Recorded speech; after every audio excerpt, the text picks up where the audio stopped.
गुस्ताखे रसूल पंडित गिरिराज रामगिरी के विवादित बयान के खिलाफ गया जिले के शेरघाटी में एक विशाल जुलूस निकाला गया। शहर के ऐतिहासिक रंगलाल हाई स्कूल ग्राउंड से निकलकर यह जुलूस नई बाजार मोहल्ला होते हुए NH2 पर स्थित अनुमंडल कार्यालय पहुंचा।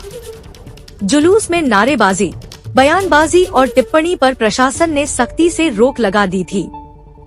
जुलूस में हाथों में काली पट्टियां बांधे सैकड़ों लोगों ने प्लाकार्ड, तख्तियों और बैनर के जरिए अपनी नाराजगी, गुस्सा और दुख जताया। तहफ़्फ़ुज़ नामूसे रिसालत और सिविल सोसाइटी शेरघाटी की ओर से आयोजित मौन जुलूस में किसी के खिलाफ नारेबाजी पर पूरी तरह पाबंदी थी। एक बड़े वाहन पर लाउडस्पीकर लगाकर लोगों को व्यवस्थित तरीके से चलने की हिदायत दी जा रही थी ताकि ट्रैफिक जाम की समस्या नहीं हो।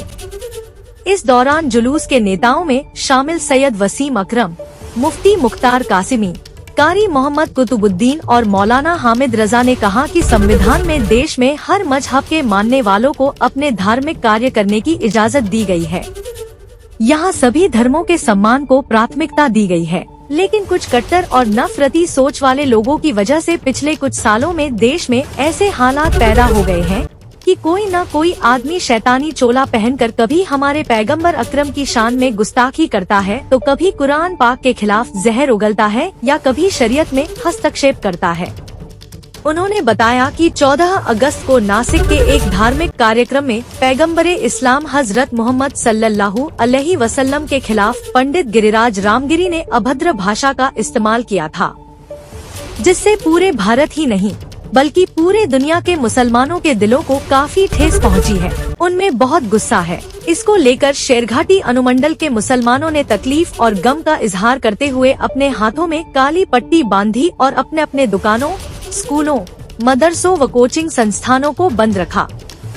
जुलूस में आए लोगों ने तख्ती और बैनर के माध्यम से अपने जज्बात का इजहार किया। उन्होंने पंडित रामगिरी को जल्द अज जल्द गिरफ्तार करने की मांग की।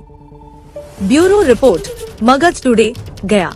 अगर मुसलमान भी करते हैं हिंदू भाई के खिलाफ तो हम उनके लिए भी यही सजा की मांग करते हैं, लेकिन राम जी गिरी को अगर सजा नहीं मिलेगा तो हम लोग फिर प्रदर्शन, धरना और भी जो कानून के दायरे में आएगा हम लोग प्रोटेस्ट फिर भी करेंगे। तो आपसे आशा करते हैं कि आप इसके पे हम लोगों की बात को वहाँ पहुँचाइए और एक रिसीविंग भी हम लोगों को और हम उम्मीद के साथ आपको दे रहे हैं। इस उम्मीद है कि आप सब बरकरार रखेंगे और हमारी बात नहीं, आपकी बात तो हम अपने ये जुलूस खामोशी के साथ एहतजाज दर्ज कराने के लिए यहाँ मैदान से हम लोग कोर्ट तक जाएंगे।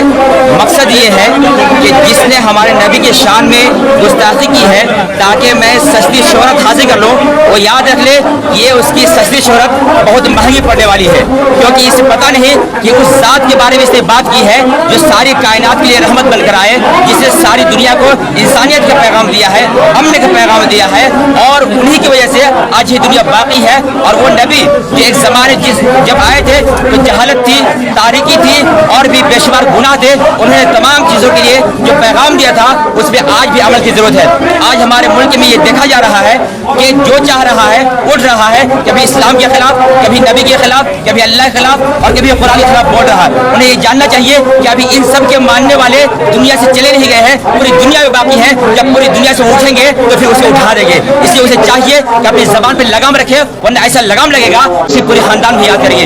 लिहाजा इस शांतिपूर्वक एहतजाज से मैं पैगाम देना चाहूँगा हिंदुस्तान की हुकूमत को कि आप उस ऐसे लोगों पे और ऐसे जितने लोग हैं जिसने अब तक चाहे वो इस्लाम के खिलाफ, चाहे हिजाब के खिलाफ, चाहे मजहब के खिलाफ, चाहे नबी और रसूल के खिलाफ बोला है, उस पर सख्त कार्रवाई की जाए, वरना हमारे पास हाथ भी है, जबान भी है और इससे बच नहीं पाएगा वो।